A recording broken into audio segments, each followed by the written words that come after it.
حذیفہ کہتے ہیں کہ میں نے حضرت علی رضی اللہ عنہ سے پوچھا کہ کیا تمہارے پاس کوئی اور بھی کتاب ہے؟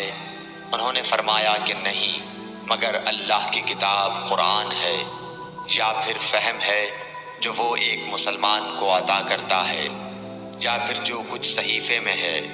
میں نے پوچھا اس صحیفے میں کیا ہے؟ انہوں نے فرمایا دیت اور قیدیوں کی رہائی کا بیان ہے، اور یہ حکم کہ مسلمان کافر کے بدلے قتل نہ کیا جائے۔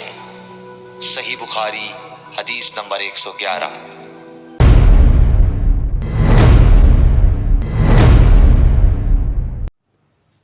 قبیلہ خزاعہ کے کسی شخص نے بنو لیث کے کسی آدمی کو اپنے مقتول کے بدلے میں مار دیا تھا۔ یہ فتح مکہ والے سال کی بات ہے۔ رسول اللہ صلی اللہ علیہ وسلم کو یہ خبر دی گئی۔ آپ نے اپنی اونٹنی پر سوار ہو کر خطبہ پڑھا اور فرمایا کہ اللہ نے مکے سے قتل یا ہاتھی کو روک لیا۔ امام بخاری رحمۃ اللہ علیہ فرماتے ہیں اس لفظ کو شک کے ساتھ سمجھو۔ ایسا ہی ابو نعیم وغیرہ نے القتل اور الفیل کہا ہے۔ ان کے علاوہ دوسرے لوگ الفیل کہتے ہیں۔ پھر رسول اللہ صلی اللہ علیہ وسلم نے فرمایا کہ اللہ نے ان پر اپنے رسول اور مسلمانوں کو غالب کر دیا، اور سمجھ لو کہ وہ مکہ کسی کے لیے حلال نہیں ہوا، نہ مجھ سے پہلے اور نہ آئندہ کبھی ہوگا، اور میرے لیے بھی صرف دن کے تھوڑے سے حصے کے لیے حلال کر دیا گیا تھا۔ سن لو کہ وہ اس وقت حرام ہے، نہ اس کا کوئی کانٹا توڑا جائے، نہ اس کے درخت کاٹے جائیں، اور اس کی گری پڑی چیزیں بھی وہی اٹھائے جس کا منشا یہ ہو کہ وہ اس شے کا تعارف کرا دے گا۔ تو اگر کوئی شخص مارا جائے تو اس کے عزیزوں کو اختیار ہے دو باتوں کا، یا دیت لیں یا بدلہ۔ اتنے میں ایک یمنی آدمی ابو شاہ نامی آیا اور کہنے لگا یہ مسائل میرے لیے لکھوا دیجئے۔ تب آپ نے فرمایا کہ ابو فلاں کے لیے یہ مسائل لکھ دو۔ تو ایک قریشی شخص نے کہا یا رسول اللہ مگر اذخر، یعنی اذخر کاٹنے کی اجازت دے دیجئے، کیونکہ اسے ہم گھروں کی چھتوں پر ڈالتے ہیں، یا مٹی ملا کر اور اپنی قبروں میں بھی ڈالتے ہیں۔ یہ سن کر رسول اللہ صلی اللہ علیہ وسلم نے فرمایا کہ ہاں مگر اذخر۔ صحیح بخاری حدیث نمبر 112۔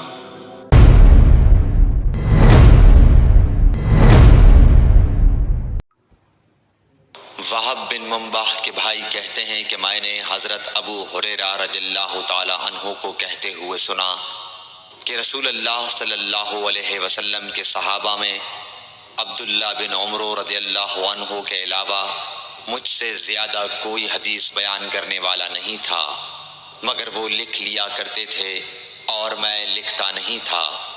صحیح بخاری حدیث نمبر 113۔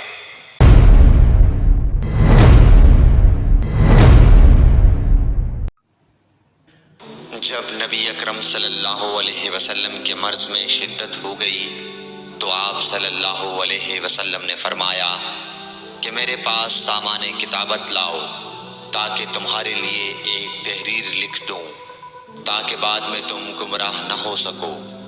اس پر حضرت عمر رضی اللہ عنہ نے لوگوں سے کہا کہ اس وقت آپ صلی اللہ علیہ وسلم پر تکلیف کا غلبہ ہے، اور ہمارے پاس اللہ کی کتاب قرآن موجود ہے جو ہمیں ہدایت کے لیے کافی ہے۔ اس پر لوگوں کی رائے مختلف ہو گئی اور شور و غل زیادہ ہونے لگا۔ آپ صلی اللہ علیہ وسلم نے فرمایا میرے پاس سے اٹھ کھڑے ہو، میرے پاس جھگڑنا ٹھیک نہیں۔ اس پر ابن عباس رضی اللہ عنہ یہ کہتے ہوئے نکل گئے کہ بے شک مصیبت بڑی سخت مصیبت ہے، وہ چیز جو ہمارے اور رسول کے اور آپ کی تحریر کے درمیان حائل ہو گئی۔ صحیح بخاری حدیث نمبر 114۔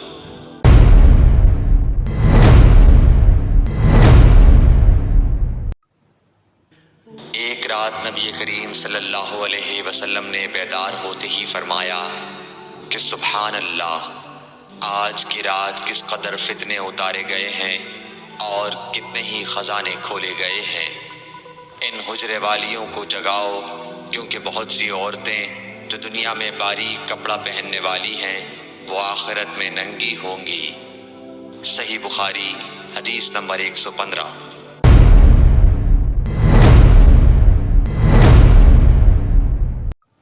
حضرت عبداللہ بن عمر رضی اللہ عنہ نے فرمایا کہ آخر عمر میں ایک دفعہ رسول اللہ صلی اللہ علیہ وسلم نے ہمیں عشاء کی نماز پڑھائی۔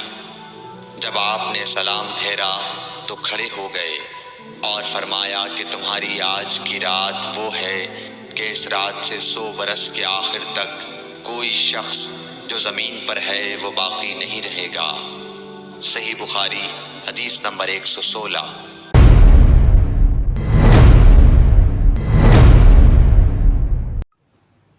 حضرت عبداللہ بن عباس رضی اللہ تعالی عنہ فرماتے ہیں کہ ایک رات میں اپنی خالہ میمونہ بنت حارث زوجہ نبی کریم صلی اللہ علیہ وسلم کے پاس گزاری، اور نبی کریم صلی اللہ علیہ وسلم اس دن ان کی رات میں انہی کے گھر تھے۔ آپ صلی اللہ علیہ وسلم نے عشاء کی نماز مسجد میں پڑھی، پھر گھر تشریف لائے اور 4 رکعت نماز نفل پڑھ کر آپ سو گئے۔ پھر اٹھے اور فرمایا کہ ابھی تک یہ لڑکا سو رہا ہے یا اسی جیسا لفظ فرمایا۔ پھر آپ نماز پڑھنے کھڑے ہو گئے اور میں بھی وضو کر کے آپ کی بائیں جانب کھڑا ہو گیا تو آپ صلی اللہ علیہ وسلم نے مجھے دائیں جانب کھڑا کر لیا۔ تب آپ نے 5 رکعت پڑھی، پھر 2 پڑھی، پھر آپ سو گئے یہاں تک کہ میں نے آپ کے خراٹے کی آواز سنی۔ پھر آپ کھڑے ہو کر نماز کے لیے باہر تشریف لے آئے۔ صحیح بخاری حدیث نمبر 117۔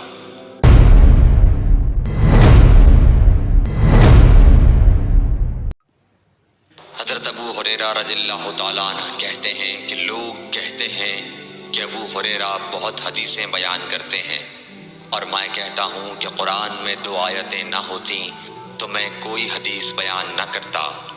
پھر یہ آیت پڑھی جس کا ترجمہ یہ ہے، جو لوگ اللہ کی نازل کی ہوئی دلیلوں اور آیتوں کو چھپاتے ہیں، آخر آیت رحیم تک۔ واقعہ یہ ہے کہ ہمارے مہاجرین بھائی تو بازار کی خرید و فروخت میں لگے رہتے تھے اور انصار بھائی اپنی جائیدادوں میں مشغول رہتے، اور ابو ہریرہ رسول اللہ صلی اللہ علیہ وسلم کے ساتھ جی بھر کر رہتا تاکہ آپ کی رفاقت میں شکم پوری سے بھی بے فکری رہے، اور ان مجلسوں میں حاضر رہتا جن مجلسوں میں دوسرے حاضر نہ ہوتے، اور وہ باتیں محفوظ رکھتا جو دوسرے محفوظ نہیں رکھ سکتے تھے۔ صحیح بخاری حدیث نمبر 118۔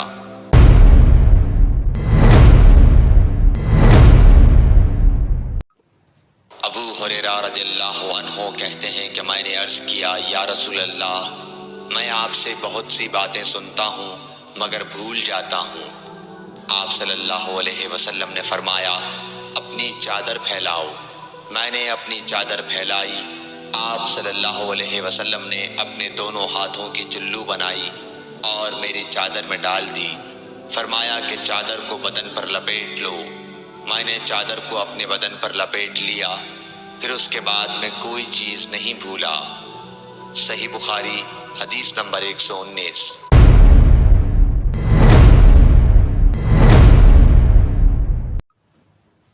حضرت ابو ہریرہ رضی اللہ عنہ فرماتے ہیں کہ میں نے رسول اللہ صلی اللہ علیہ وسلم سے علم کے 2 برتن یاد کر لیے ہیں، ایک کو میں نے پھیلا دیا ہے اور دوسرا برتن اگر میں پھیلاؤں تو میرا یہ نرخرا کاٹ دیا جائے۔ صحیح بخاری حدیث نمبر 120۔